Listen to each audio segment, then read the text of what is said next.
Muy buenas tardes, les damos la bienvenida al taller virtual de articulación territorial, salud mental y género.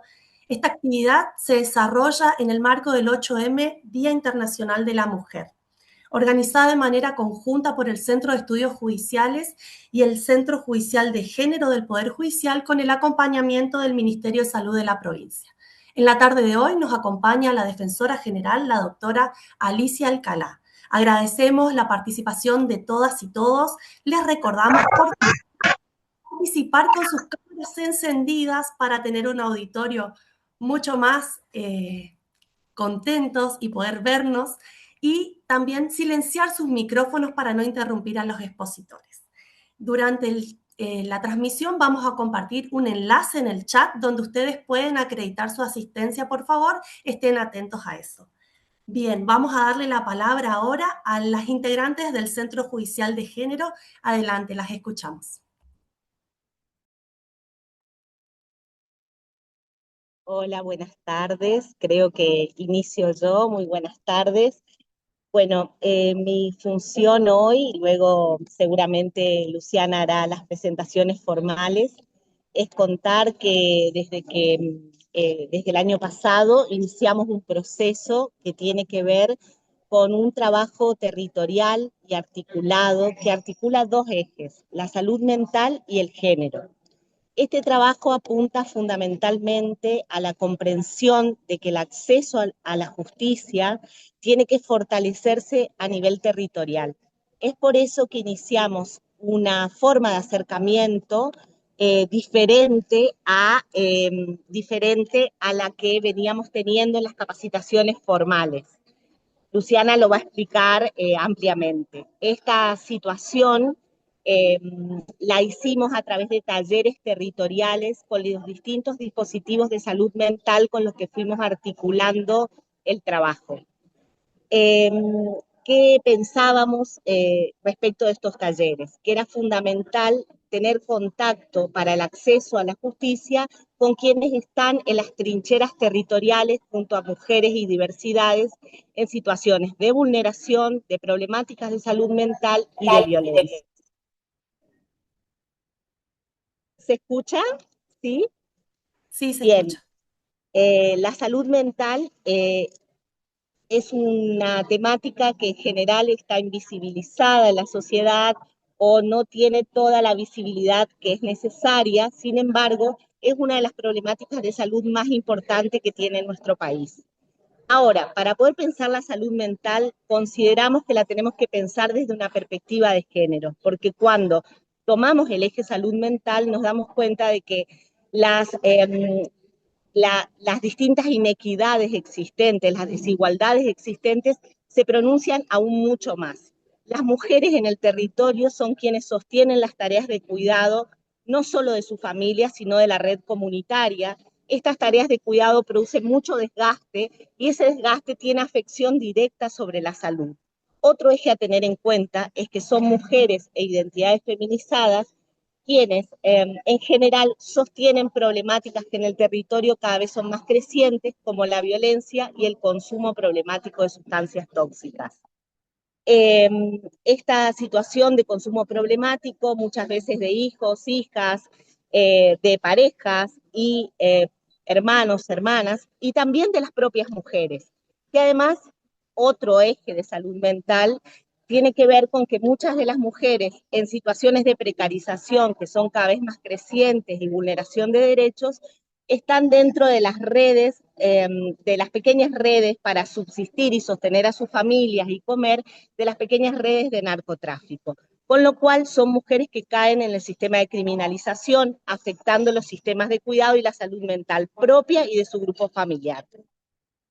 Estas son algunas de los ejemplos por los cuales pensamos que el eje de salud mental debe pensarse articulado al eje de derechos humanos. Otro es que todas estas situaciones hacen que se acrecienten las violencias físicas, sexuales, psicológicas, territoriales e institucionales contra las mujeres, poniendo en riesgo su vida, no solamente desde el femicidio, sino de situaciones muy crecientes de patologías como la depresión muy grave, las lesiones en el cuerpo y el suicidio. que muchas veces, incluso muchos teóricos están, y nosotros venimos trabajando desde el Centro de Género, una línea de suicidio femicida. Bueno, esto nos llevó a contactar a los espacios de salud y hacer un trabajo articulado y me gustaría pasarle la palabra a Luciana, que va a explicar de qué manera trabajamos y con qué ejes trabajamos, que no fueron la capacitación formal. Muchas gracias. Gracias, Silvana. Bueno, Silvana es integrante de nuestro equipo aquí del centro y como ustedes saben, quienes la conocen, sobre todo, tiene una larguísima trayectoria en el trabajo, tanto dentro de la justicia como en otros organismos, con las cuestiones de violencia. Ella es psicóloga y fue su enlace y su empuje con los equipos de salud mental que hoy generosamente nos van a acompañar, donde surgió esta iniciativa de trabajar en conjunto. Cuando empezó esta demanda, estos talleres que hoy presentamos como una modalidad que esperamos se tome como un modelo posible de réplica que se pueda replicar en otros espacios de la justicia, especialmente equipos que trabajan con salud mental y especialmente las áreas judiciales que trabajan con víctimas de todo tipo, infancias, mujeres, ancianidades, etcétera. Les contaba cómo es la cuestión. Fue hasta gracioso porque las chicas hablaban de un modelo de supervisión. Nos pedían una instancia de supervisión al Centro Judicial de Género. Y quienes no somos del área de la salud mental, todavía no entendíamos lo que eso significaba. Y yo me preocupaba porque pensaba que era como una especie de control institucional. Y yo decía, pero nosotras como Poder Judicial, esto de tener tan metido lo de la independencia de poderes, ¿no? Nosotras no podemos controlar el trabajo de los equipos de salud mental. Hasta que entendí, porque todos los días aprendemos algo nuevo, que el concepto de supervisión se refiere a un trabajo de articulación, es un término que se utiliza en los espacios de salud mental como un trabajo de articulación para que las áreas de distintos espacios puedan compartir saberes, puedan revisar las propias prácticas desde la mirada del otro, que muchas veces tiene la posibilidad de traer un saber o una experiencia distinta o salir del foco desde donde está haciendo el trabajo que está haciendo, por ejemplo, determinada área, y entonces puede aportar una mirada entendida como no solo para mejorar las prácticas con la comunidad, que es lo que vamos a contarles hoy cómo funcionó en esta experiencia que tuvimos, sino también como una de las tantas herramientas para cuidar a quienes cuidan, ¿no? Que también es una deuda que creemos que como poderes del Estado le debemos a nuestros equipos de trabajo. También sirvió mucho para eso. Entonces, lo que nosotras queremos, humildemente, con un espacio muy corto de tiempo, pensamos que lo ideal hubiera sido la presencialidad, pero también quisimos acceder a mayor cantidad de gente, a todos los que pudieran conectarse. Entonces, bueno, en el modo virtual tenemos un ajuste de tiempo que quizás nos va a jugar en contra respecto de poder escuchar realmente con mucha amplitud a estas profesionales que nos acompañan. Por eso les pedimos paciencia y que si quizás no llegamos a responder las preguntas que se hagan al final de la charla, las pueden dejar en el chat y después las chicas del centro de estudios nos acercan las preguntas para poder acercarlas a su vez a las profesionales y las podemos responder por correo electrónico.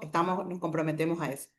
Pero como son equipos interdisciplinarios compuestos por varios profesionales, lo que han hecho las colegas es traernos la experiencia de lo que se trabajó durante el 2025 en el espacio físico del Centro Judicial de Género. Eso fue una característica especial en el sentido de que ellas tuvieron la generosidad, autorizadas y acompañadas por el Ministerio de Salud, perdón, sí, de venir físicamente. Ellas se trasladaron, tuvieron que elegir un día de su semana laboral para dedicarlo a eso. Vinieron aquí al centro de la ciudad, al Centro Judicial de Género, pero no fuimos nosotras, nadie, ellas están trabajando en territorio con sus equipos, por supuesto, y con la ciudadanía, pero este trabajo no implicaba que el centro de género o la justicia en sí fuera al lugar donde están los casos, sino que era un trabajo entre profesionales con este intercambio de saberes para poder mejorar la práctica. Y la verdad que tuvo un resultado que a todas nos pareció muy bueno, son pequeños pasos y dijimos, esto tenemos que compartirlo porque nos parece muy valioso que pequeños pasitos en un día a día del trabajo colectivo y de articulación se puedan replicar en otros espacios, tanto de justicia como de otras áreas del poder del Estado, ¿no?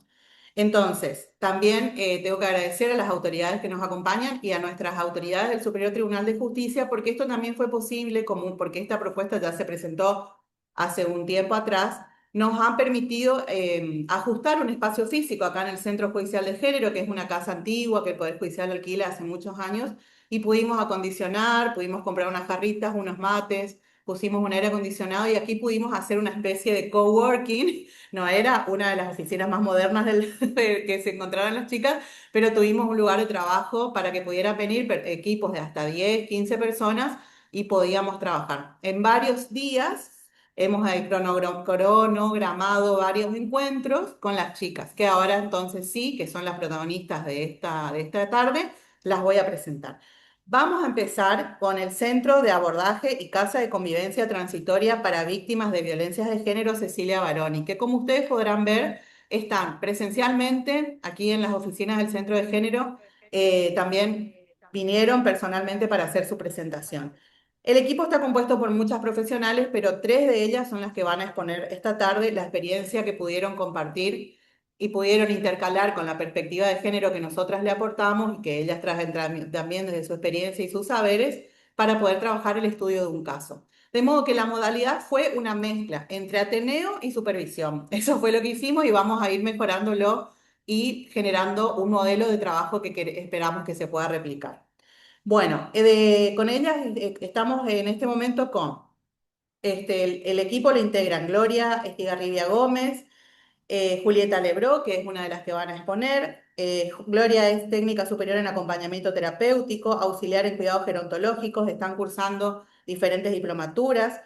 Julieta Lebró es psicóloga, es especialista en terapia sistémica. Todas ellas algunas de ellas integraron el equipo del Centro de Atención a Víctimas de Violencia hasta el año pasado. Están diplomadas en Clínica y Prevención de Violencias, la doctora Lebró, la licenciada Lebró.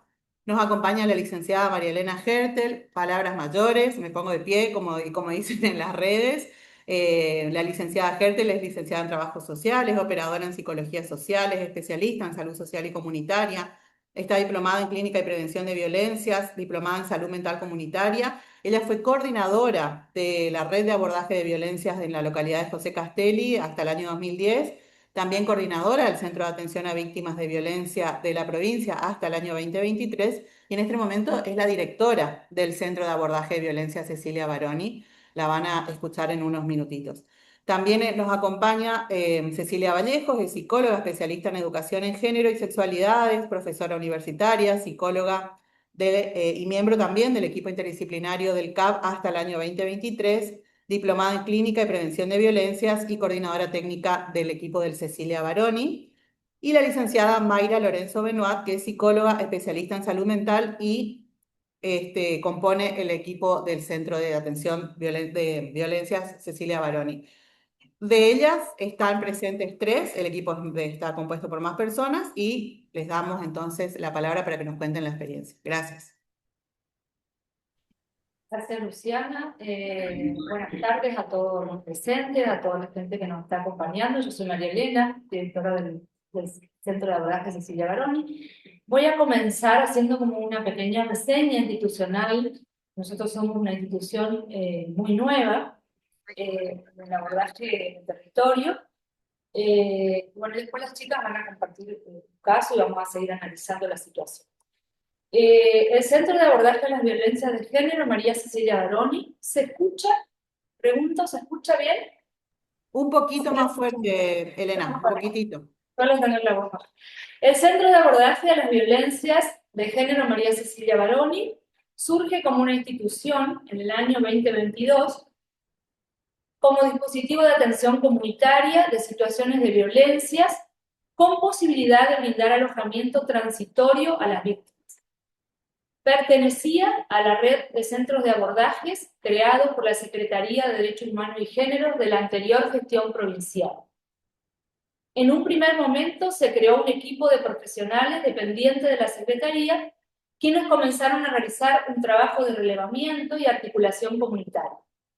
Hasta que tuvo que cerrarse por dificultades edilicias, se demolió parte de la construcción para reconstruir. En agosto del año 2023 fue reinaugurado y entregado al Centro de Atención a Víctimas de Violencias, el que funcionaba, el que nosotros participábamos, digamos, del que yo fui coordinadora antes, López y Planes, Todo lo que me pueda. para la organización de su A ver, un funcionamiento. segundo, Elena, un segundito. Las chicas del equipo CEF, le mutean, porfa. Si tenemos estas interrupciones, pedimos, porfa, que chequeen sus micrófonos, por favor. Perdón, Elena, ahí estamos, ahí seguimos.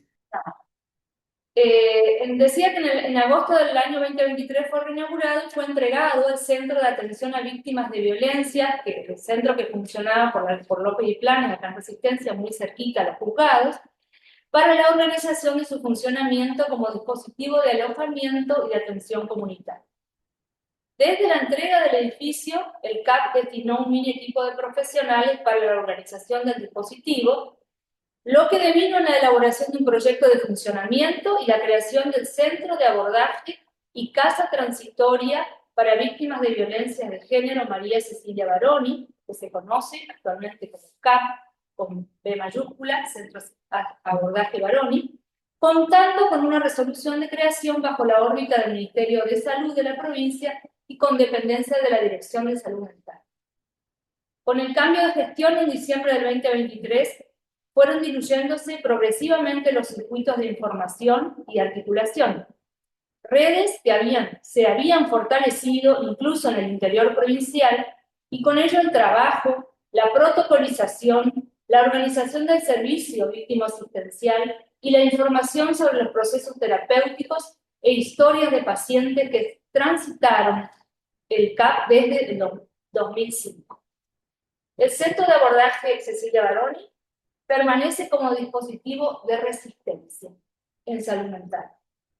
El pertenecer al Ministerio de Salud fue importante para poder pararnos ante los intentos de avasallamiento. El mini equipo interdisciplinario venía de un fuerte recorrido en la atención a víctimas, lo que fue una enorme fortaleza, junto al hecho de haber elaborado el proyecto de funcionamiento como tal. Transitamos, por supuesto, el duelo, sentimos impotencia, lloramos, la soledad, el desgano, la rabia, ¿cómo no? Porque sentimos la embestida política institucional en nuestro propio ser profesional y personal. Puntos para nosotros vulnerabilizados en nuestra práctica profesional, donde la sensación de impunidad, afectos encontrados y movilizados contratransferencialmente pueden jugarnos en contra, en el sentido de colocarnos en una romantización de la tarea por ausencia de teorización. Fue el momento entonces de apelar a nuestra experiencia y buscar herramientas que nos ayuden a pensar, reflexionar, acuerparnos en la tarea con resiliencia, reacomodar nuestro andar en otro formato, en otros zapatos, en un territorio desconocido, pero con una práctica fundada en principios ético-profesionales. Implica redoblar el esfuerzo para cuidarnos y cuidar. Al decir de Velázquez, el cuidado de quienes cuidan es aconsejable la capacitación permanente, actualizada y supervisada, entre otras acciones, por lo cual consideramos que esta instancia de reflexión, como otras que hemos trabajado anteriormente, como bien nos mencionaba Luciana con el Centro de Estudio de Género, esta instancia de reflexión, de darnos a conocer con ustedes, de covisión, se constituye en una poderosa herramienta de protección, de cuidado y estratégica para la planificación e intervención situada. Les doy la palabra a mis compañeras para comentar un caso concreto. Sí, después hablamos de cómo funcionamos, que lo tomamos como ejemplo, ¿no? Porque un caso testigo para nosotros bueno, habitualmente esta es nuestra modalidad de trabajo creativo, ¿no? En el caso por caso cambiando. Ahí comparto una imagen que es como para guía de seguir nada más lo que vamos exponiendo sobre el caso. Tiene un seudónimo, por supuesto, el caso Sol. que lo elegimos por las características de la usuaria, que presenta particularidades bastante clásicas en ciertas víctimas, y que nos interesa compartir como caso testigo, como dice María Elena, de nuestro trabajo. También es representativo en cuanto a los aspectos interdisciplinarios de atención integral, interinstitucional, y también porque ha hecho uso esta usuaria de todas las instancias de acompañamiento que ofrece nuestro servicio. Hicimos lo que les voy a leer es un resumen, ¿no? Porque en lo que habíamos compartido las veces anteriores con el equipo de estudio de género, nos íbamos, porque es un caso tan interesante con muchos puntos a referir y dar detalles, que entonces hicimos una síntesis más acabada para no hacerlo tan largo por el tiempo acotado que tenemos ahora. Bueno, el caso describe la vida de Sol, una mujer que crece en un contexto de extrema vulnerabilidad. Nace de una madre adolescente con problemas de consumo, en núcleo de una familia violenta, sufre su primer abandono temprano, es criada por sus abuelos, su madre la deja con sus abuelos maternos, en un entorno familiar con violencia y alcoholismo entre ellos. A lo largo de su vida experimenta múltiples abandonos y relaciones afectivas marcadas por la violencia. Desde muy joven forma pareja y tiene 5 hijos, 3 con una pareja y 2 con otro. Pero atraviesa situaciones reiteradas de violencia de género, lo que deriva en separaciones, denuncias y nuevos vínculos igualmente violentos. En medio de estas situaciones presenta un episodio psicótico y desbordes en la crianza de sus hijos, lo que lleva a la pérdida de cuidados de 3 de sus hijos. Los 3 hijos mayores quedan, el victimario aprovecha, ya separado con denuncias, pero todavía los hijos viviendo con Sol, aprovecha un episodio donde ella se desborda y logra los cuidados de sus 3 hijos. Hasta el día de hoy conviven con el padre, que ella lo ve muy esporádicamente.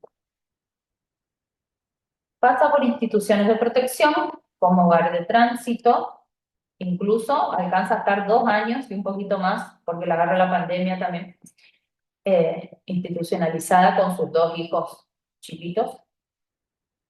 Al egresar vuelve a entornos precarios y violentos, reanudando el ciclo con su expareja, el padre de los 2 hijos más chicos, que también tiene problemas de consumo.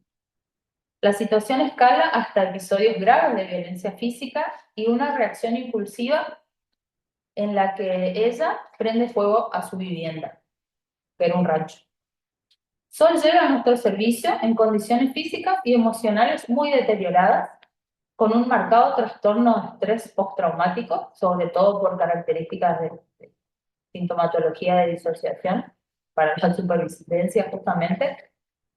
En el servicio, como en cualquier servicio de salud mental, tratamos de no patologizar con cierta dificultad en realidad, ya que ella es percibida por su entorno y otras instituciones como la llamada mala víctima, conflictiva, desconfiada y violenta, incluso alcanza a insultar a nosotros en ciertas intervenciones, lo que nos llamaba a replantearnos todo el tiempo el cómo intervenir, cómo considerar las características, las estructuras, las patologías. Lo que refuerza su estigmatización como mala madre o loca. Sol no es pura, no es pasiva, no es digna. Todo un desafío. Fallas institucionales que se marcan, como la falta de respuesta efectiva de diferentes instituciones policiales, judiciales, de salud, revictimización y desprotección, lo que la lleva a su propia encerrona trágica, donde no logra salir del espiral violento. A pesar de intentar cambiar, realiza terapias. Sin embargo, la falta de apoyo sostenido, la falta de respuesta ante todas las denuncias, La empuja a repetir el ciclo. Ni para preso sirve, dijo. Como entra, sale, a pesar de los antecedentes de homicidio, con condena cumplida que tenía el agresor, con prohibición de acercamiento que ella había conseguido, incumplimientos a esa medida denunciados.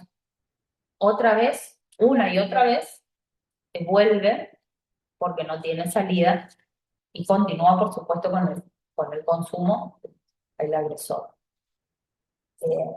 Ahora, con los desafíos para la intervención y el seguimiento, le doy la palabra a Gloria.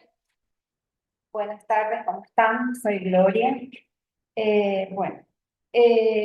Con respecto al desafío para la intervención y seguimiento, es aceptar su estructura, no solo en cuanto a su salud mental, sino a costumbres y hábitos de supervivencia. Al salir del alojamiento, vuelve a su rancho, quiere su independencia, su lugar, y tiene miedo que usurpen su rancho, como ella lo llama. Al mismo tiempo, su expareja vuelve y se instala.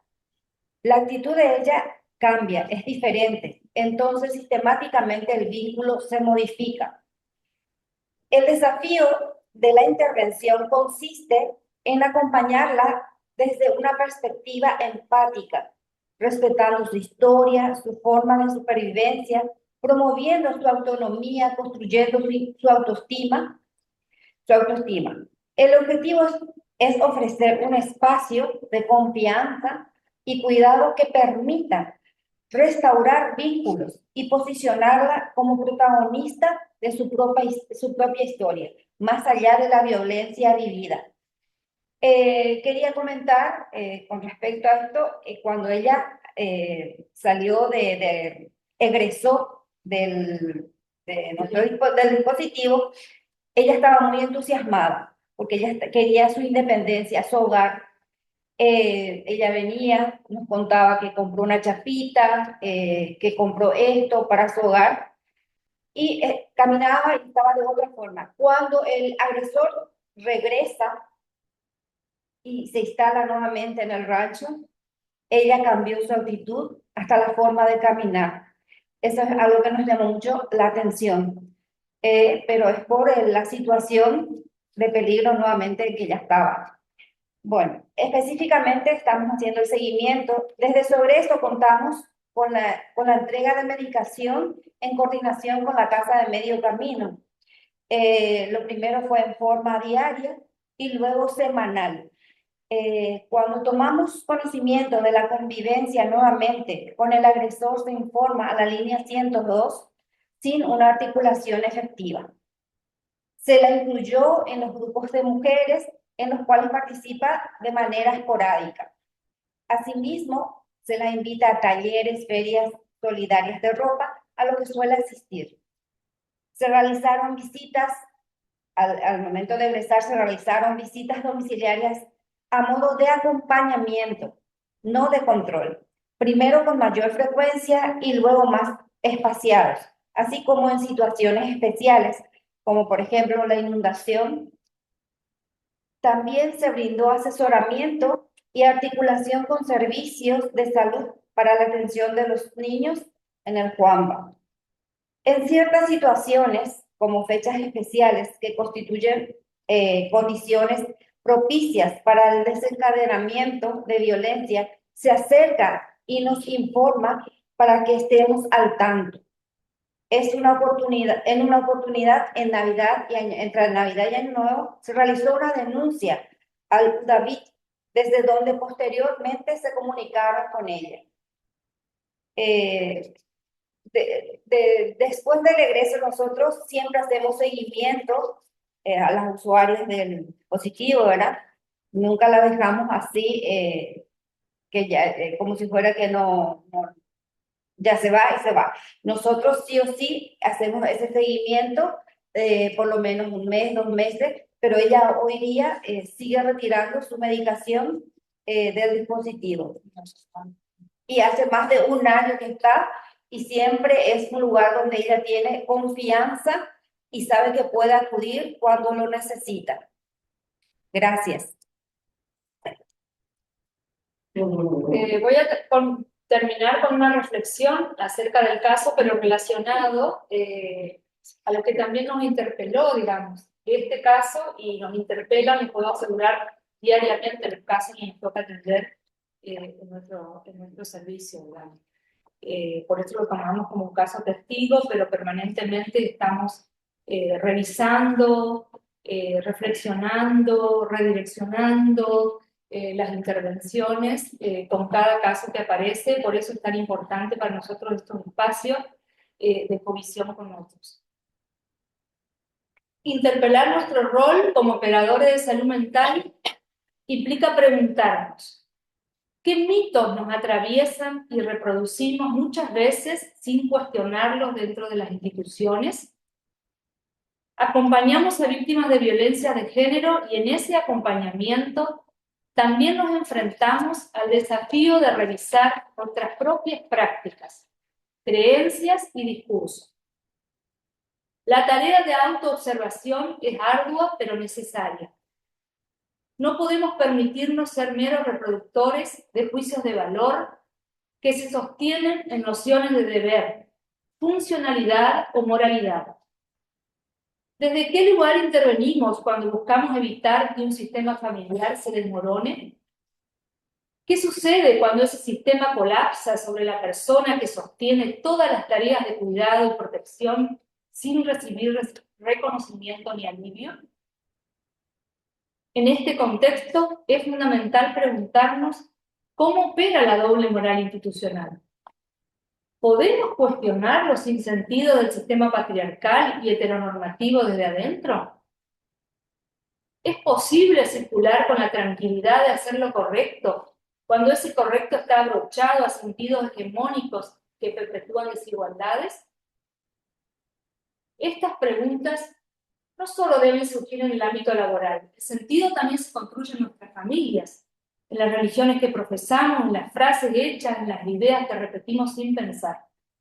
Son pensamientos y juicios que operan en silencio, pero que moldean nuestras formas de interpretar la realidad y nos ofrecen una falsa sensación de orden. Cuestionar estos mitos implica un esfuerzo constante. Es como despojarse de una vestimenta para poder actualizarse y adaptarse a lo que circula en las instituciones cotidianas. Implica también reconocer el padecimiento que muchas veces queda invisibilizado y hacer el esfuerzo de mirar cómo se sostiene el sentido. Con la dureza de una mirada social que opera desde mitos invisibles, construyendo una muralla.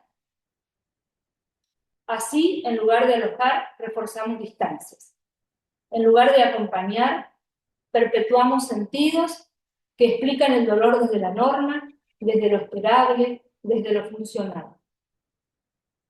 Las estrategias de supervivencia que emergen en el ejercicio profesional muchas veces no son conscientes, pero operan como mecanismos de defensa frente al dolor ajeno que nos interpela. Cuando comenzamos a actuar desde paradigmas que infantilizan o criminalizan a la víctima, nos colocamos en el rol de tutela. Buscamos cuidar, proteger, suplir las carencias afectivas que identificamos en su tono.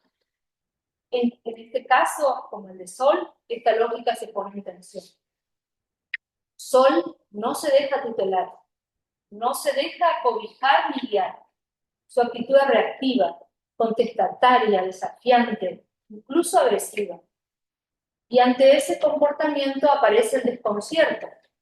¿Cómo acompañar a alguien que no responde a la imagen esperada de víctima dócil y despojada de defensas? Es entonces cuando irrumpe la mirada criminalizante, se adjudica a Sol algo maligno, algo que no encaja en el molde de la víctima legítima. Se la interpreta como alguien que algo habrá hecho. Se recurre a una justificación patologizante, se explica su enojo desde el diagnóstico, desde el orden clínico, clasifica y etiqueta. En el caso de Sol, nos enfrentamos a la necesidad de comprender otras formas de cuidar, otras maneras de proteger frente a las múltiples vulnerabilidades que se reproducen dentro de las instituciones. en un contexto donde los extremos, como el intento de femicidio, se vuelven parte del paisaje cotidiano. Sol ha construido sus propias estrategias de supervivencia. Lo ha hecho porque las innumerables denuncias que ha realizado no han generado ningún cambio sustancial respecto a lo ya vivido. Sol transita y pilotea todos los extremos, incluso aquellos que se originan en las violencias mínimas, mientras continúa con la crianza de sus hijos. Sobrevive a la permanencia de un agresor que desde la mirada institucional no encaja como digno de una condena. Ni para preso sirve, dice Conejo, señalando con claridad el abandono sistemático que ha sufrido. La posibilidad de salir de nuestros esquemas sobre cómo cuidar, cómo ser una buena madre o cómo encarnar el rol de buena víctima, funciona muchas veces como un escudo. Un escudo que nos protege de enfrentarnos a ciertas formas operativas, que en realidad son mecanismos de defensa. Estos mecanismos generan distancia, evitan el contacto directo con la angustia, que emerge al pensar esto podría pasarme a mí. Desde las instituciones esta distancia también opera para no caer en la crueldad del desamparo. Pero en este intento se termina representando y obligando a aceptar formas de rechazo que no ofrecen posibilidad de apelación ni salvación. Se instala una lógica que excluye, que silencia, que normaliza el abandono. Resulta pertinente recuperar el concepto de Fernando Ulloa sobre la encerrona trágica. Una encerrona donde tanto el profesional como la víctima quedan atrapados en un circuito de imposibilidades.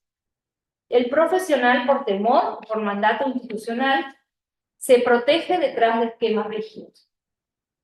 Y la víctima, por su parte, queda encerrada en una narrativa que no le permite ser escuchada en su singularidad, sino que la obliga a encajar en modelos preestablecidos de sufrimiento legítimo.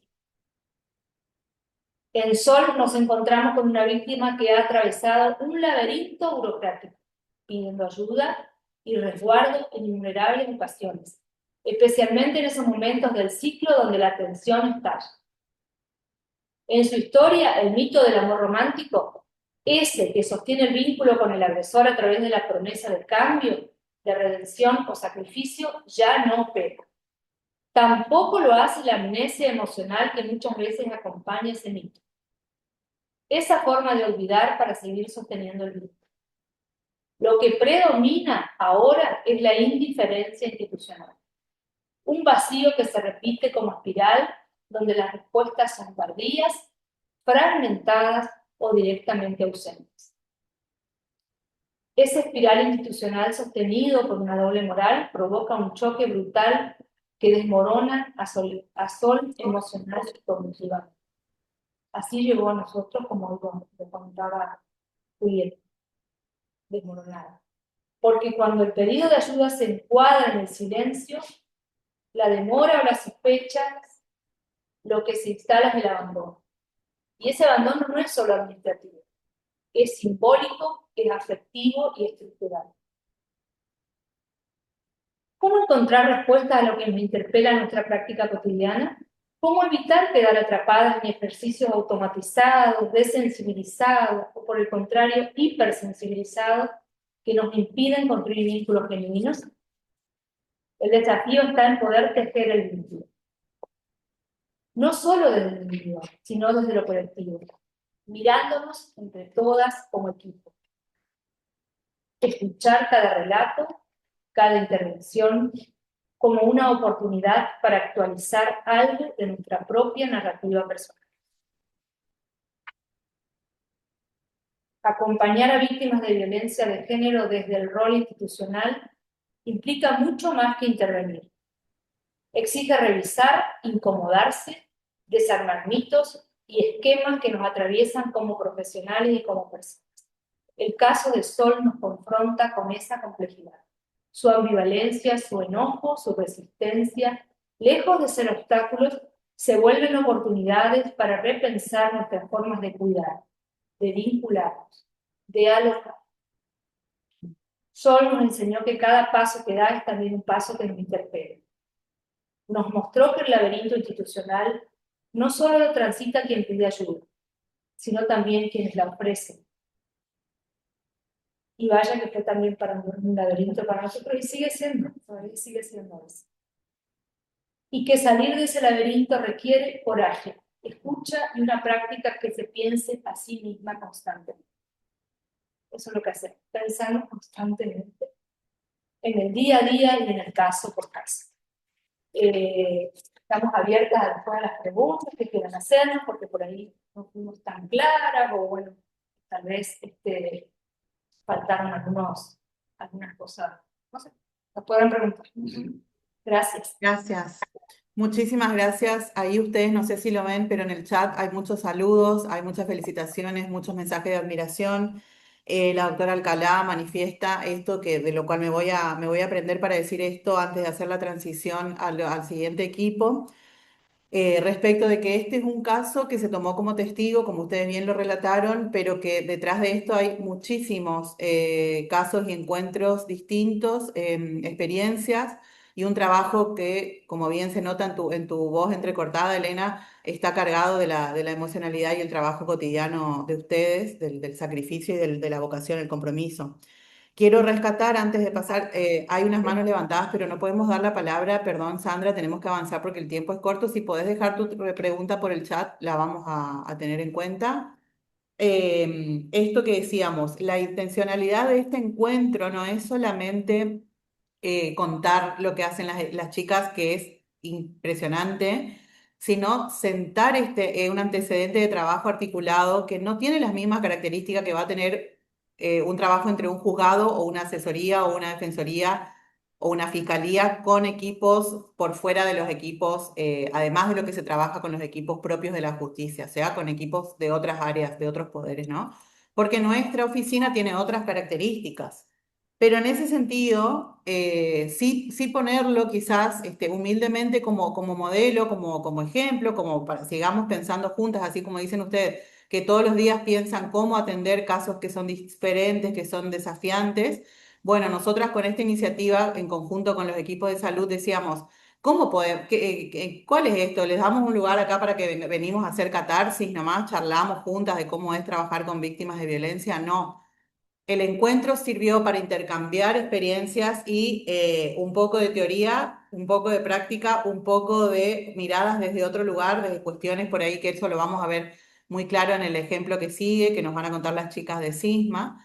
Pero la idea de esta charla, que espero que sea la primera de muchas, es decirles a los equipos de salud y a los equipos de la justicia que nos podemos dar un paso más en el marco de la debida diligencia y del deber de protección reforzada y se pueden articular instancias, por ejemplo, en casos críticos, como lo fue el modelo desde el caso de Sol, en los cuales se puede trabajar articuladamente entre los poderes. Aquí tenemos entre las presentes a la doctora Claudia Araujo, que ahora es jueza de Cámara de la ciudad de Charata, y ella ha tenido antecedentes pero en una localidad quizás más chica que Resistencia, pero de que es posible convocar equipos de los diferentes poderes en mesas de lo que aprendí que se llama supervisión, que se pueden llamar de otra forma, le podemos llamar articulación, interinstitucional, como sea, donde trabajar concretamente con casos y poder encontrar alternativas que sean ajustadas a la singularidad, como decía hoy Elena, de cada víctima o de cada situación. Así que nosotras humildemente, y más que mostrar el trabajo del centro, mostrar lo que trabajan las chicas de los equipos de salud mental e invitar a los equipos de justicia y también de salud a generar esos vínculos. En el caso concreto, por ejemplo, después de estos encuentros, las chicas de los equipos nos mandan correos con esta hoja de ruta de algún caso y nosotras se lo acercamos a la jueza, se lo mandamos a la jueza en carácter de articulación y decimos, doctora, tenga en cuenta esto, de forma como ahí hacer un puente institucional que esperamos en algún momento no sea ni siquiera necesario, sino que directamente las juezas y equipos articulen introduzcan en la mirada global de los casos el trabajo de seguimiento que hacen los equipos, que es el trabajo de seguimiento que no hacen los equipos nuestros, no porque el trabajo de la justicia sea menor, sino porque está enfocado en el diagnóstico inmediato, en la percepción en la evaluación de riesgo y en otro tipo de tareas que después podemos trabajar también con las chicas de los equipos de justicia, pero el seguimiento, esta mirada más global, histórica de los casos, por ahí se nos difumina a los equipos judiciales, a las áreas judiciales, porque va a parar a las áreas de salud mental y de salud comunitaria y de salud mental y quedan un poco por fuera del expediente muchas veces y sesgan la mirada de esos casos, ¿no? Bien, así que muchísimas gracias, chicas. Gracias. Fue cortito. Esto lo habíamos trabajado en 3 encuentros presenciales el año pasado y vamos a tratar de continuar con esta dinámica a partir de este año. Ahora, si me permiten, voy a presentar al siguiente equipo de trabajo, que también es una muestra de lo que siempre decimos, que la perspectiva de género no se reduce a las violencias exclusivamente, aunque el ejemplo que vamos a escuchar tiene, por supuesto, el atravesamiento de violencias cotidianas, de violencias domésticas. Pero recordemos, como operadores de justicia y del Estado en general, que la perspectiva de género no se reduce a las violencias, tiene que ver con la mirada en torno a los roles de género en todos los ámbitos de la sociedad y de la vida comunitaria. Y lo que vamos a ver en el caso siguiente, contado por sus protagonistas, es un trabajo más bien enfocado en la cuestión de los roles de cuidado y en las cuestiones de grupalidad que envuelven a mujeres en nuestras comunidades, en nuestros barrios. El equipo que también hicimos este trabajo de supervisión, no me voy a cansar de decirlo porque aprendí lo que significa de trabajo de articulación, es del Centro Integral de Salud Mental y Adicciones de Barranqueras. En este caso las chicas están conectadas, cada una desde su lugar. El equipo, por supuesto, es más grande, pero de ellas nos van a relatar solamente 3 de sus integrantes. El equipo está compuesto por Paula Virginia Díaz, licenciada en Psicología Docente en la Universidad de la Cuenca del Plata, residente de la especialidad de Salud Mental Comunitaria y cursando una maestría en Problemas y Patologías de la UCES. Barrios Andrea Celeste, licenciada en Trabajo Social, residente de la especialidad de Salud Mental Comunitaria. Camila Aquino, licenciada en Trabajo Social, abogada, docente universitaria, mediadora, especialista en salud mental, instructora de Trabajo Social de Residencia Comunitaria y actualmente dirige el Centro Integral de Salud Mental y Adicciones. Y el resto del equipo que también nos acompañan y estuvieron en los encuentros presenciales durante el 2025 son Diana Caballero, que ella es enfermera e integrante del equipo, Andrea Celeste Barrio, Sue Schneider, licenciada en Psicología, Andrea, licenciada en Trabajo Social, y Paula Díaz, también licenciada en Psicología. Muchísimas gracias. Ahora vamos a escuchar el caso que trabajamos conjuntamente con el Centro Integral de Salud Mental y Adicciones, conocido como SIGMA por sus siglas. Les damos la palabra, chicas. Ahora ustedes se turnan para exponer. Muchas gracias. Bueno, hola, buenas tardes. Yo soy Camila. Luciana, nomás te mandé una imagen, pero no sé si vamos a poder compartir un flyer que armamos como para, si lo puedes ver. No sé si me va a dejar compartir a mí. Ahí Eh, lo gestiono paso al teléfono, mientras tanto avanzar y yo lo voy Dale, a... sí. bien. Nosotros nosotras con las chicas hicimos un escrito, lo vamos a ir leyendo. Bien. Nuestro escrito se titula Políticas de la ternura frente al desamparo, grupalidad y perspectiva de género para desnaturalizar la distribución de las tareas de cuidado. Desde la institución, bueno, Centro Integral de Salud Mental y Adicciones de Barranqueras, bueno, está compuesto por, ya lo nombró Luciana, somos un equipo que venimos ya como institución ya venimos trabajando hace 4 años y la grupalidad también, pero a partir del año 2025-2026, bueno, solicitamos la supervisión y acompañamiento del equipo de género, digamos, en este espacio. El presente trabajo sistematiza la experiencia de articulación entre SISMA, el comedor comunitario Milagritos de Amor y las mujeres del barrio Ciudad de los Milagros en Barranqueras. El foco de esta exposición es describir el proceso técnico y clínico mediante el cual un dispositivo de taller logró transformarse en un grupo terapéutico. Esta transición no fue lineal. Requirió respetar 3 tiempos fundamentales: el cronológico de los encuentros, el subjetivo de cada mujer y el de la maduración de grupo-comunidad. Queremos destacar en este pasaje que este pasaje no hubiera sido posible sin la supervisión externa del Centro Judicial de Género. Fue ese espacio de pensamiento y reflexión el que nos permitió leer los obstáculos, ajustar la técnica y consolidar la identidad del grupo bajo una perspectiva de derechos y género. Bueno, le doy la palabra a mi compañera, Paula. Bien, bueno, el inicio. En 2021, un diagnóstico comunitario realizado por el equipo de profesionales de SISMA identificó al comedor barrial Milagritos de Amor de la referente Antonia como un vértice clave para el barrio. Allí se inició un taller para familiares de personas con consumo problemático. Posteriormente, se efectiviza la incorporación de la residencia interdisciplinaria en salud mental comunitaria en el año 2023, por lo que nuevos profesionales integran este taller. Durante los encuentros y conforme pasaba el tiempo, se comenzó a observar una regularidad. Quienes asistían eran mayoritariamente mujeres. Sus relatos no solo hablaban del consumo de sus familiares, sino de sus propias vivencias, cuidados, violencias, maternidades y mandatos. Entendimos entonces que el dispositivo debía mutar hacia un espacio específico para mujeres.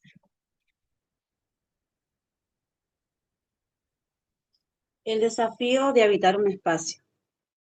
Una vez establecido el objetivo de hacer un grupo de mujeres, se intentó con el afán de preservar la intimidad, generar un espacio diferenciado y trabajar las problemáticas relacionadas a las mujeres asistentes, trasladar el taller a la sede institucional del SIGMA. Pero para sorpresa del equipo, la asistencia cayó. Esto nos impulsó a pensar que necesitábamos crear estrategias para convocar a las mujeres y repensar el espacio en función de las necesidades de la comunidad, de ellas y no del equipo de salud o desde saberes previos que muchas veces actúan como obstáculos.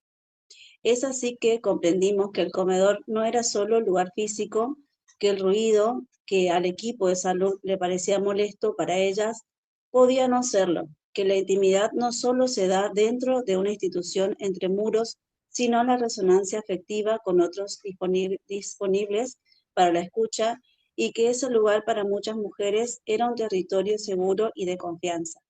Al regresar al comedor, las mujeres volvieron a habitar el espacio. Un hito transformador fue el Día del Spa, actividad que fue pensada por las mismas participantes como cierre del año 2024 y que se convirtió en una verdadera experiencia subjetivante. Al verse maquillada y sonriente, una participante expresó: "Mi pareja no me dejaba hacer esto, nunca me maquillé. Saquémonos una foto". El grupo en ese momento permitió mostrar que se puede no ser solo madres o cuidadoras y que también pueden ser mujeres con deseo propio. Surgieron narrativas crudas sobre humillaciones e aislamiento, pero también a partir de ese encuentro, en donde fueron miradas cuidadas, surgió la potencia de la ternura y el afecto como herramienta de cuidado de la salud mental. La crisis como oportunidad. Tras el éxito de varios encuentros, volvimos a atravesar una etapa de fragilidad. La concurrencia se volvió intermitente y la referente barrial, Antonia, tomó distancia. Como como equipo entramos en un estado de perplejidad, de preocupación y de frustración. ¿Qué operatoria obstaculizadora no estábamos pudiendo leer? Lejos de forzar la asistencia, tomamos la decisión ética de suspender los encuentros y recurrir a la supervisión del Centro Judicial de Género. Este espacio fue una mirada sobre nuestra propia mirada. Nos permitió entender que esa intermitencia estaba ligada a las mismas barreras de cuidado que estábamos estudiando, la completa entrega a las tareas domésticas y la falta de redes de apoyo.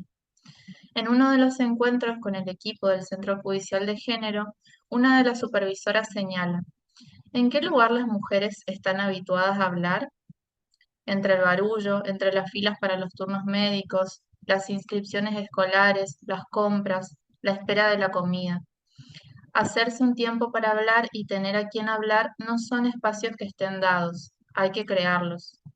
A partir de ello, dejamos de ver la falta de asistencia como un desinterés y empezamos a leerla como un síntoma de la precariedad de la organización social del cuidado en el territorio. Esto nos permitió reconfigurar el dispositivo, no para exigir una asistencia rígida, sino para ofrecer un espacio que aloje las realidades de las mujeres y que potencie la autonomía.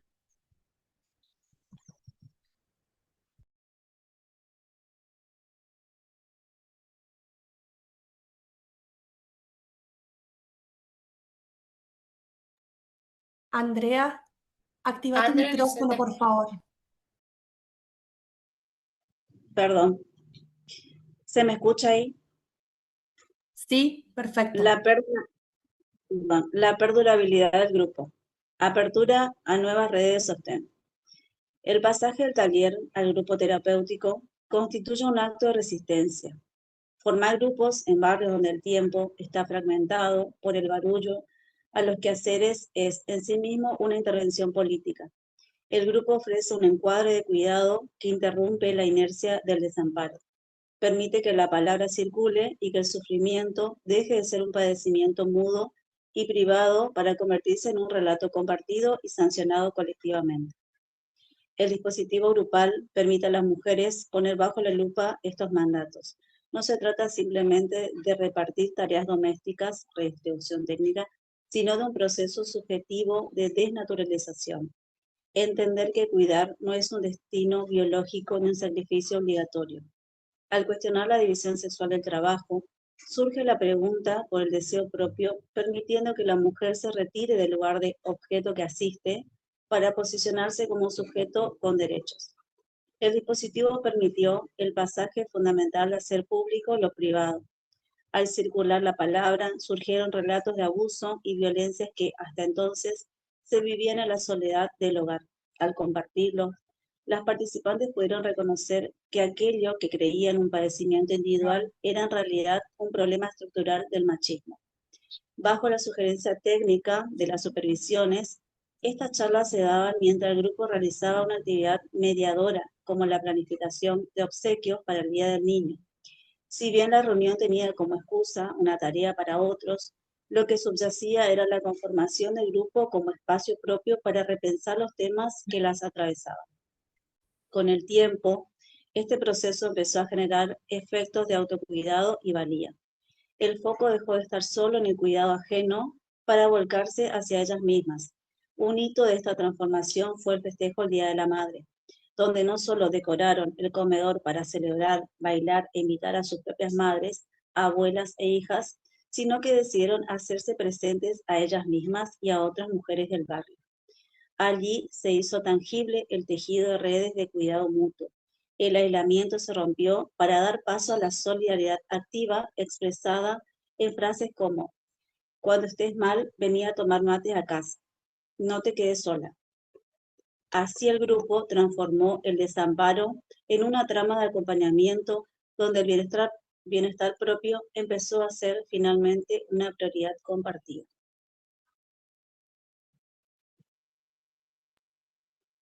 reflexiones en relación al trabajo.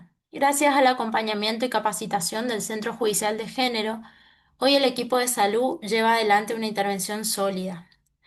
El grupo es hoy para ellas un momento para mí, un lugar donde sacarse la mochila, dicen ellas. A su vez, nos permitió comprender y reflexionar acerca de que cuando hablamos de trabajos de cuidado, nos referimos a todas aquellas actividades indispensables para satisfacer las necesidades básicas de la reproducción de las personas, brindándole los elementos físicos y simbólicos que le permiten vivir en sociedad. El cuidado de las personas se convierte entonces en uno de los principales mandatos que recaen sobre las mujeres. A partir de esto, en equipo intentamos introducir una temática en cada encuentro con las mujeres. Presentar este recorrido ante nosotros hoy es fundamental para visibilizar que la salud pública y la justicia deben habitar los mismos territorios. La articulación interinstitucional no es solo un trámite administrativo, es una garantía de que las políticas de género lleguen allí donde el deseo de las mujeres está intentando emerger. Bueno, esa es como una pequeña reflexión que armamos con el equipo. Como había comentado Luciana, somos más en este equipo. Como había mencionado, empezamos con la grupalidad a partir de 2 años, porque en un comienzo empezó como toda esta demanda primeramente era hacia familiares. Entonces empezó a hacer la lectura de esta demanda que en realidad las propias estas mujeres venían y comentaban la situación que ellas mismas padecían, digamos. Eh, o traídas por esta demanda hacia el otro, digamos. En su momento, bueno, estábamos con una tallerista, después, hace 2 años empezaron están las chicas de la residencia interdisciplinaria de salud mental comunitaria, se sumó el primer año, que estaba Andrea, Diana, y luego se empezaron a sumar Paula, que son las chicas ahora de segundo año. Y bueno, este espacio empezamos como a preguntarnos, digamos, justamente a ver qué es lo que estaba pasando. El comedor se sitúa a unas cuadras en el mismo barrio donde nosotros estamos ubicados como Sisma, en el barrio Los Milagros. El comedor está a unas 6 cuadras más o menos, pero es un comedor con la referente, ya nos conocía, empezamos como a hacernos estas preguntas porque las usuarias empezaron a dejar de asistir. En ese momento habíamos dicho, bueno, vamos a trasladar la grupalidad al Zoom. Y ahí dijimos, bueno, ¿qué es lo que está pasando? En esto también, bueno, fue como cambiar de horario. Y bueno, fueron diferentes preguntas que nos fuimos haciendo con el equipo. Y, y a su vez también dar un poco, y otra vez fue como la postura de esta referente, que en realidad ahí fue como, bueno, nosotros ponernos a reflexionar también si era la lectura que tendríamos que hacer, digamos, ella las conocía del barrio, las conocen a todas las chicas, y empezamos como a hacer eso, digamos, por eso convocamos a esta supervisión porque llegó un momento donde, bueno, ¿qué hacemos? ¿Cómo continuamos? Y ahí dijimos, bueno, hacemos un párate y de acá en más podemos hacer como una lectura más comunitaria inclusive. Y bueno, es uno de los ejes transversal, como lo hablábamos siempre con las chicas del equipo, a la salud mental, digamos. O sea, no es salud mental por acá, género por otro lado, sino el género atraviesa, el género y la salud mental están atravesadas, son situaciones integrales que hay que trabajarla, digamos. No podemos trabajar la salud mental por un lado, el género por el otro. Entonces, bueno, todo eso lo pusimos como en cuestión, y desde una perspectiva que es lo que nos viene a acompañar sobre todo el equipo de género con la perspectiva de cuidado y la perspectiva de derecho hacia estas cuidadoras que lo solían hacer. Y bueno, hoy en día continuamos, nos reunimos, ahora retomamos, comento un poquito. Retomamos ahora nuevamente, nos reunimos cada 15 días. Hay nuevas integrantes proyectando, las chicas ya quieren ir, ahora estamos como variando en 2 proyectos internos, ahí como algo de costura, de tejido, que ellas mismas lo proponen. También eso también fue como una postura reflexiva en relación al equipo, a ver cómo dar que estas mismas usuarias empiecen a gestar, ellas, o empiecen a decirnos, a escucharlas, a ver qué es lo que ellas desean, digamos, o qué es lo que les gusta hacer, y bueno, lo continuamos laburando. Y la otra es, bueno, una parte como ellas querían como más dinámica, como algo más, como con una profe de Zumba. Y bueno, en todo esto se van trabajando en este espacio, se hacen como a veces algunas dinámicas, en este espacio de intercambio de hacer como algunos regalos para algún evento. Ahora tenemos un evento puntual que lo estamos organizando para el 30 justamente, lo vamos a hacer como interno, nomás justo ayer tuvimos el espacio y se pautó eso. Eh, y la idea es como hablar, justamente nos toca este primer año en el mes de la mujer, digamos. Así que la idea es armar eso, y en su momento, bueno, las chicas siempre, generalmente hacen como regalitos y eso. Y bueno, ahora estamos en gestión de toda esa parte del proyecto de costura, de máquinas y todo. No sé si las chicas quieren comentar algo, están conectadas, hablamos 3 hoy, las chicas están rotando, la residencia, bueno, tiene rotaciones en diferentes lugares, pero somos 7 las del equipo, que creo que algunas están, así que pueden comentar si les parece, preguntar, no sé, Luciana. También creo que estamos muy bien de tiempo, las chicas súper súper correctas con el tiempo, los dos equipos, así que nos dan margen, si les parece, para responder algunas preguntas. Em, a mí también, antes, mientras leemos, no sé, Marina, si me querés ayudar con algunas preguntas del chat, quería así contarles que nos emocionó mucho como centro de género porque, como les decía, es una experiencia que se está dando estamos haciendo camino al andar. Nadie en la justicia tiene que, salvo que las chicas de los equipos de salud de la justicia me corrijan en esto, por favor, o sea, no está institucionalizada la práctica de lo que en salud pública se llama supervisión, ¿no? En la justicia se hace como un acto, como decíamos hoy, de debida diligencia, de creatividad por parte por ahí la iniciativa viene de alguna jueza. Los chicos que comentaban en el chat, y es real, la justicia de paz y faltas es uno de los fueros que más trabaja este tipo de articulaciones justamente por la cercanía que tienen con las problemáticas, ¿no? O sea, paz y faltas en las localidades es el primer contacto muchas veces que tiene la gente para ir a recurrir a la defensa o la protección de sus derechos. Entonces, Justicia de Paz y Falta es uno de los lugares que todo el tiempo están articulando con el comisario, con la directora o el director de la salita, con la gente, los pocos recursos o muchos que puedan tener en los espacios comunitarios, se articulan generalmente con Paz y Faltas. Pero nosotras queremos invitarnos a todos como justicia, como poderes del Estado a buscarle un caminito para ir institucionalizando esto, que se pueda volver una práctica, que no le tengamos miedo a la creatividad de decir, bueno, tengo un caso complicado, yo acá necesito ampliar la mirada. ¿Quiénes están interviniendo territorialmente?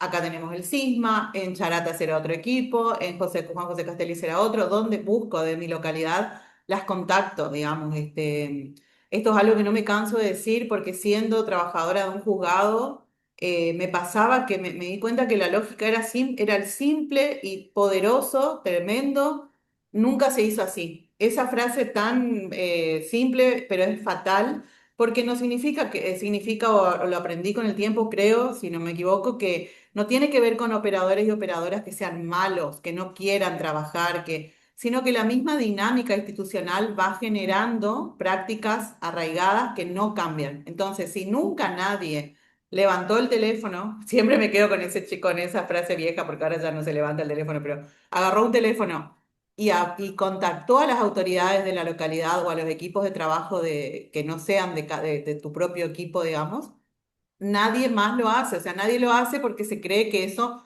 no se hace, cuando en realidad de eso hablamos cuando hablamos de debida diligencia. Tenemos que contactar, abrir las puertas, hacer siempre un poquito más porque nuestras familias y nuestras comunidades necesitan esa mirada en lo singular, ¿no? Hay algunas preguntitas en el chat y comentarios. Hay muchos que Luciana, rescatan el trabajo de los comedores como un espacio justamente donde donde reverbera esta comunidad, ¿no? Lo que ustedes nos contaban en los encuentros, las chicas decían, si dejaba de ser el espacio de comedor el espacio de encuentro, las chicas dejaban de ir. ¿Y por qué? Ahí surgió la palabra, ¿no? La pregunta, ustedes relataban, ¿por qué?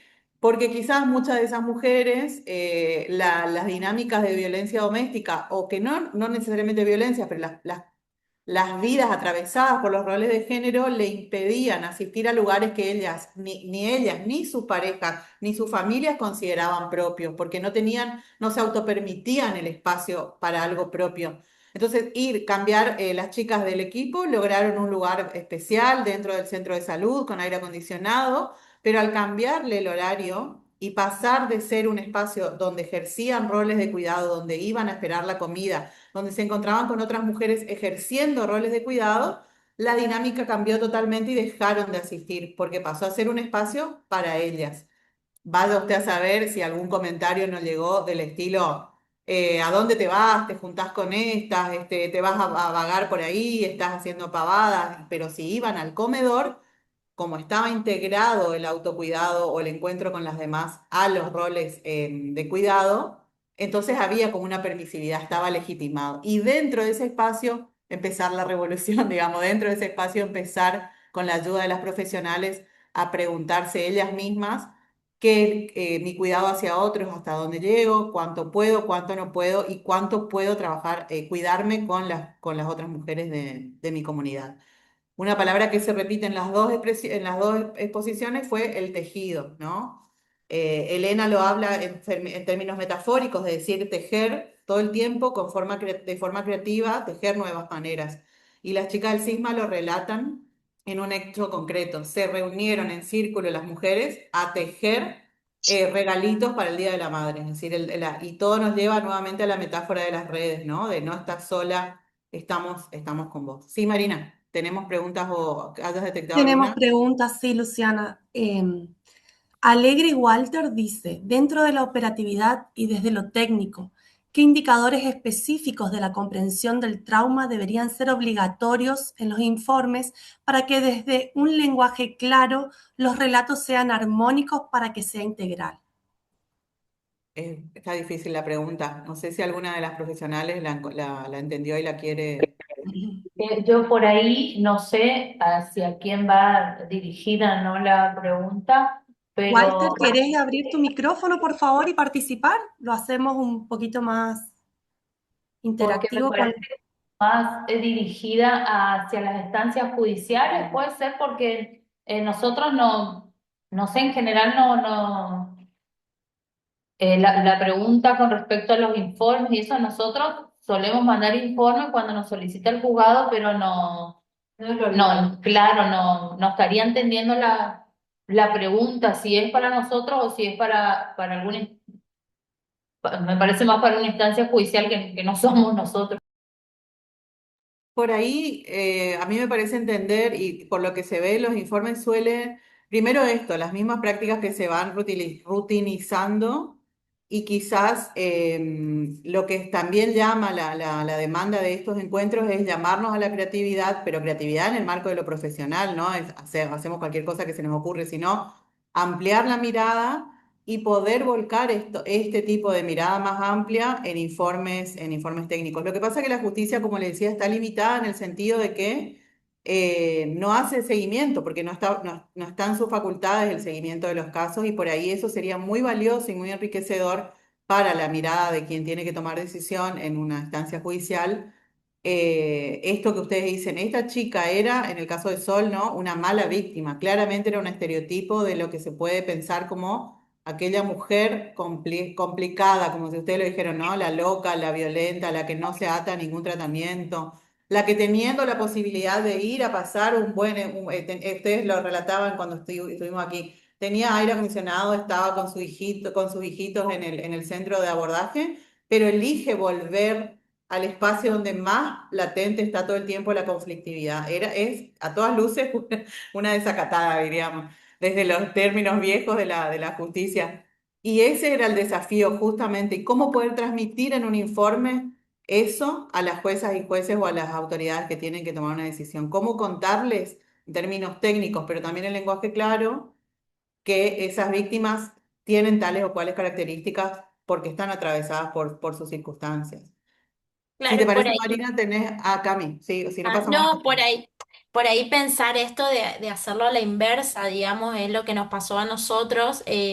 Con esta, nosotros trabajamos también esto de la prevención y la promoción del ámbito comunitario. Y a veces sí, como instituciones, a veces Esta es queremos más como de 3:30 va a ser. llevar o manejar ciertos criterios más institucionales y por ahí hacerlo a la inversa, que la institución pueda readaptar algunos criterios hacia algunos casos o algunos espacios, digamos, como, bueno, en nuestro caso como más grupales, más comunitarios. Y bueno, ese fue como nuestro trabajo también al estar en un centro de APS, digamos. Entonces fue como más llegado desde la comunidad, digamos, como no adaptar las cuestiones más institucionales, sino que la comunidad o como la institución o como equipo nosotros adaptarnos un poco a esta comunidad, digamos, y hacer lectura de eso, digamos, de la real demanda, digamos. Acá tengo Yo una aclaración de mesa, Paola, que me parece importante porque me corrige y me amplía la mirada. Gracias, Paola. En el equipo pericial de violencia es una práctica habitual articular con los equipos del Ejecutivo, SISMA, Línea 102, Niñez, Salud, entre otros. Junto con ellos diagramamos sugerencias, ya que dichos equipos hacen el trabajo en terreno, el cual es fundamental. Bueno, esas son las prácticas que buscamos que se institucionalicen, que tengan mucha más legitimidad y que las mismas juezas y jueces no tengan miedo de pedirlas, de incorporarlas. Nosotras, quizá, espero equivocarme, pero notamos desde el Centro de Género como una especie de diagnóstico algunas resistencias de parte de las instituciones más establecidas o las autoridades más establecidas de incorporar lo que no sea un informe de un equipo técnico de la justicia, ¿no? Entonces, gracias a que las chicas de los equipos de violencia de justicia articulan con espacios territoriales, eso llega, Dios mediante, como diría mi mamá, al expediente, pero tendría que haber una práctica más cercana de acercar la información, sabiendo que todas somos funcionarias públicas, que estamos comprendidas en los deberes de debida diligencia y de confidencialidad y de resguardo de la información. También hay mucho miedo por el modelo clásico de justicia de abrir la jugada del expediente porque son causas reservadas, porque son causas en su mayoría de violencia familiar, y está bien porque procedimentalmente hay que resguardar la información, pero con los resguardos propios de las disciplinas y de los deberes de confidencialidad también de los equipos que son funcionarias públicas y están atados a los mismos deberes de protección de víctimas, se deberían generar esos diálogos institucionales más frecuentes. Sandra, creo que tenía la mano levantada. Desde hoy ya no sé, Sandra, si podés habilitar. Hola, buenas tardes. Soy Hola, Sandra. licenciada en Trabajo Social de la provincia de Catamarca. Acá en Bienvenida. Catamarca nosotros tenemos tanto las dependencias policiales como las dependencias, lo que se llama la policía judicial, donde digamos, se presentan las personas para iniciar una denuncia que directamente llegarían a las fiscalías. El problema es que realmente incluso hay una oficina judicial, ¿sí? Que dependen del Ministerio de Seguridad, ¿eh? No dependen del Poder Judicial, son dependencias del Ministerio de Seguridad.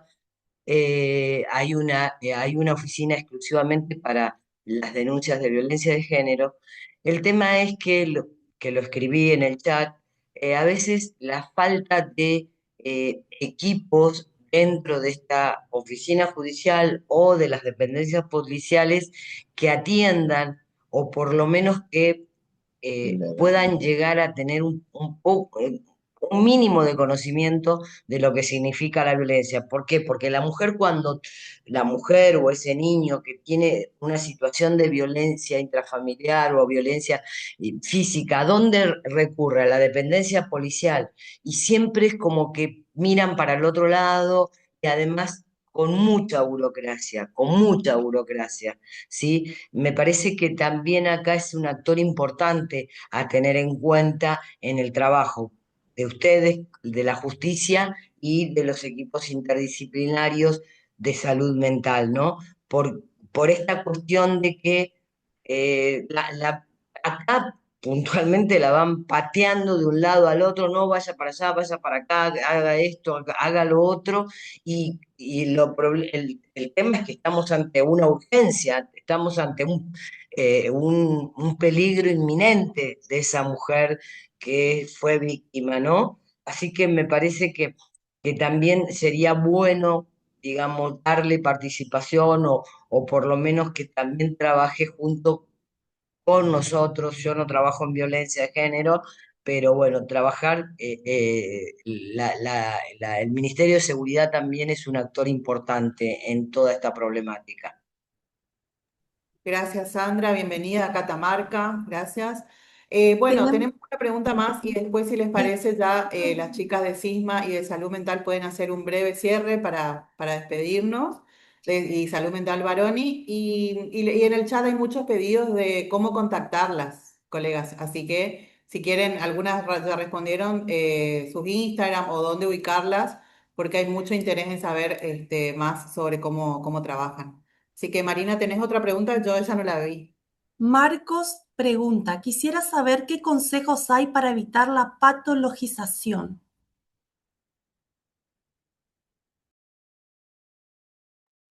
Bueno, difícil, porque como todos estamos y tenemos sesgos y en nuestro estudio lo que primero nos enseñan es a diagnosticar, entonces es como difícil hacer ese corte y pensar a la persona fuera de su patología, digamos. Por ahí nosotras en nuestro servicio siempre ponemos a la persona, digamos, que viene, la escucha, su propio ser y hacemos todo lo posible para dejar de lado otras características, digamos, porque Para mí va también con más bien, como explicó después Luciana la pregunta anterior entonces, porque ¿cómo hacemos? En realidad tenés que empezar a escuchar toda la historia y una vez que historizaste todo, podés comprender un montón de cosas y decir, no, esta persona no está loca, no le encanta que le peguen, no es solamente una depresión, un estrés, un desborde psicótico, es mucho más que eso. Entonces, lo que hacemos es como que una cosa no quita la otra. Ella puede estar con características psicóticas, puede estar con irritabilidad, puede estar con una disociación para la supervivencia, eh, pero eso no quita que tenga el sufrimiento y de que sea víctima de un montón de otras cosas. El agresor, bueno, nosotros, por supuesto, en salud mental en general, ¿no? Nosotros específicamente porque trabajamos con violencia, pero la idea es hacerlo en salud mental en general.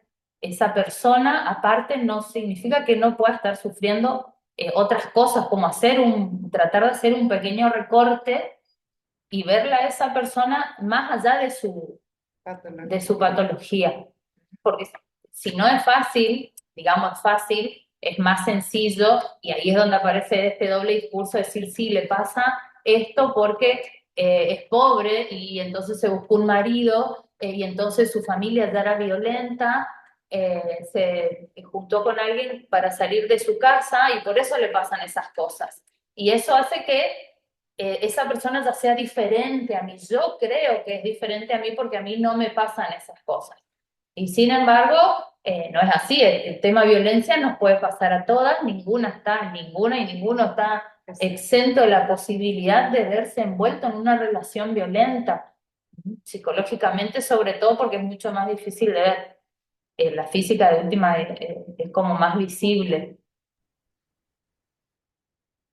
Y bueno, aporto un poco a lo que decían las chicas también. La verdad sí, la pregunta es muy amplia.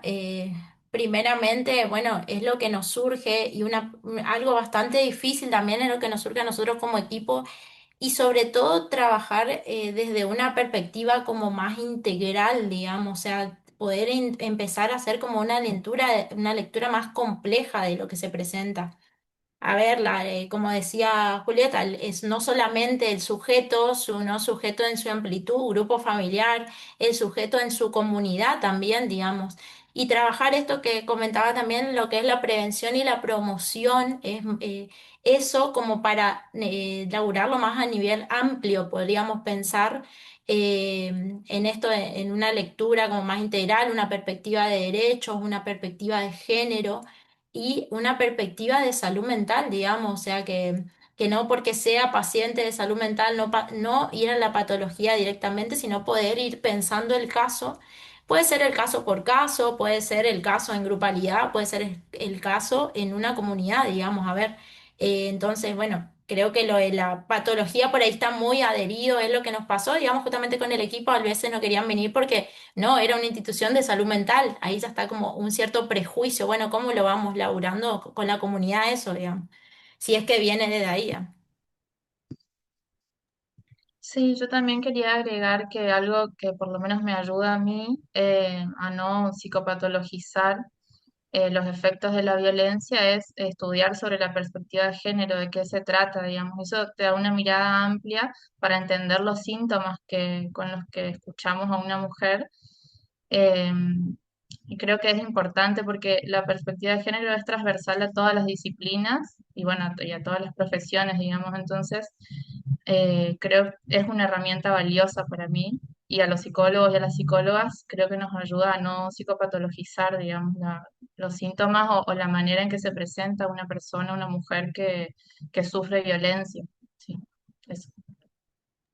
Gracias. Chicas de Baroni, ¿quieren agregar algo más? Y podemos ir encaminándonos al cierre. ¿No, Elena? No, sí quería decir algo que me parece, pero se me pasó. No.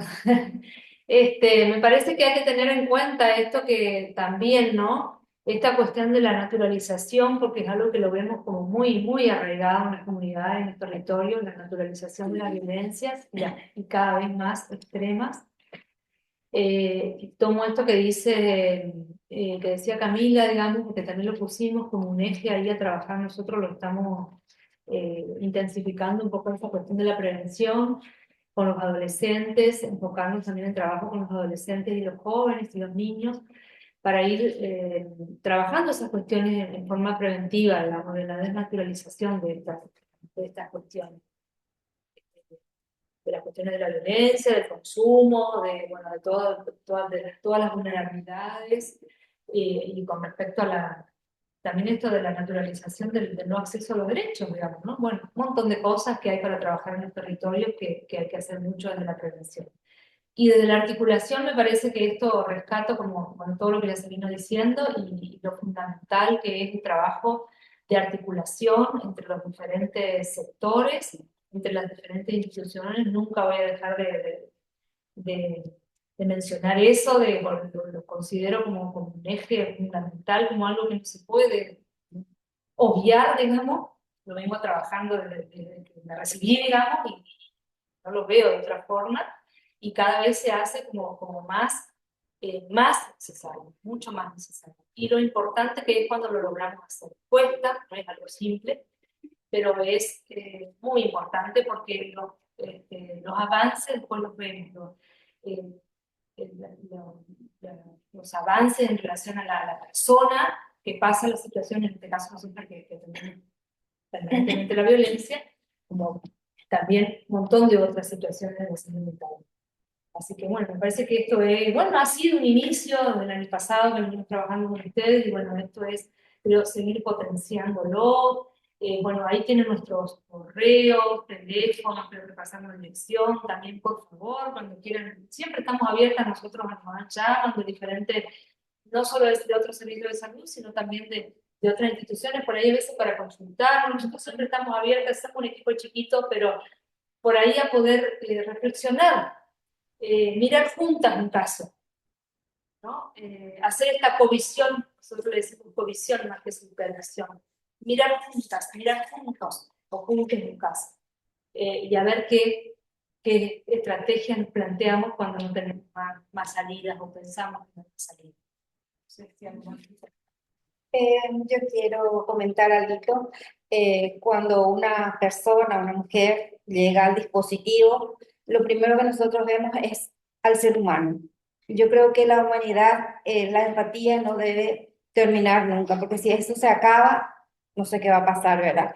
Vemos a ese ser humano vulnerable, sufriente, y luego de la entrevista, la audición, la escuchamos, y después vemos su patología, su diagnóstico, porque la persona no es una patología ni un diagnóstico, es un ser humano.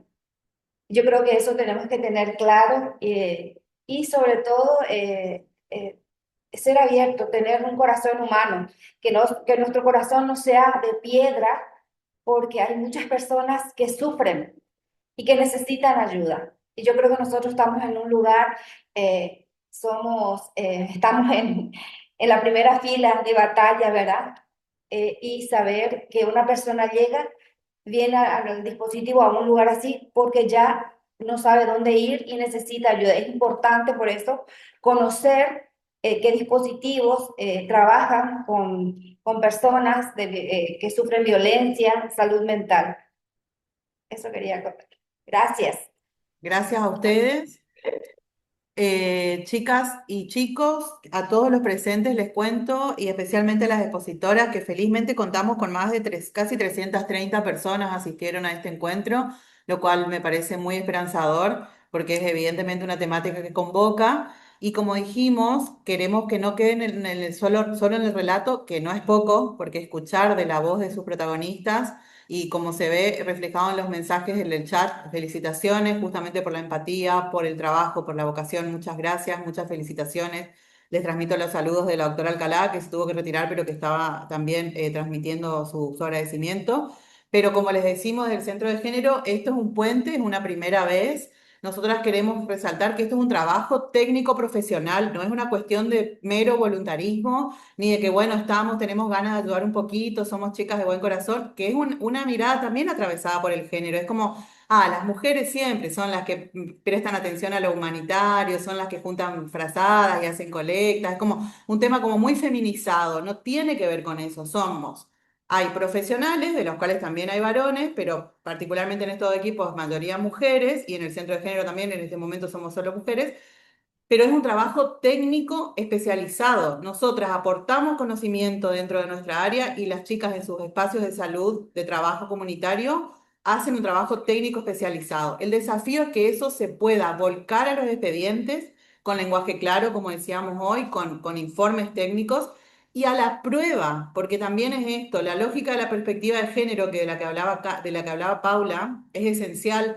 Cuando miramos con perspectiva tampoco se reduce a, bueno, lo miramos de la perspectiva solo de la víctima, decimos, a esta chica le pasan tal o cuales cosas. Eso hay que volcarlo a los diagnósticos, a los informes, y es prueba de perspectiva de género para quienes nos rige el deber de juzgar y abordar los casos con perspectiva de género, porque justamente esta mirada es la que detecta las desigualdades estructurales, la que aporta la mirada subjetiva, individual del caso, pero también la lógica de la perspectiva de qué fenómenos sociales, culturales, comunitarios son los que están atravesando esa situación, y eso es prueba. Un informe de esta característica es evidencia científica, técnica, profesional que se debe incorporar a los expedientes. Esto lo digo, hablo especialmente al fuero penal, que tenemos una lógica muy también de lo que no es prueba física concreta o científica en términos de violencia física o cuestiones de ese tipo. Esto es prueba, es mostrar en forma técnica y especializada cómo opera la perspectiva de género, las cuestiones de precariedad, las cuestiones de violencias, de los roles de cuidado, las cuestiones comunitarias en un caso concreto, que pueden tener influencia directa en cómo se juzga a una víctima, en qué pena se le da a un agresor, en qué condiciones se establecen los métodos de reparación para esas familias. Así que con esto, que yo me puse intensa con esta cuestión porque quiero que podamos salir de la lógica de nos juntamos a hablar las chicas y hacemos catarsis de lo que nos cuesta trabajar con las víctimas y cómo nos atraviesa el corazón, lo cual es real, pero esto es una base de trabajo técnico especializado, de las cuales les agradezco mucho que lo hayan trabajado con nosotras durante el 2025, lo vamos a continuar, y agradezco mucho a quienes han estado aquí escuchándolas para poder que esto sea una réplica y se siga ampliando. Así que gracias a los equipos del Centro de Estudios que estuvieron todas atentas, todos para la ayuda técnica, a Dirección de Tecnologías que nos trajo un micrófono que nos quedó un poquito corto, pero fue mejor que el que teníamos antes, para que las chicas puedan presentar su trabajo.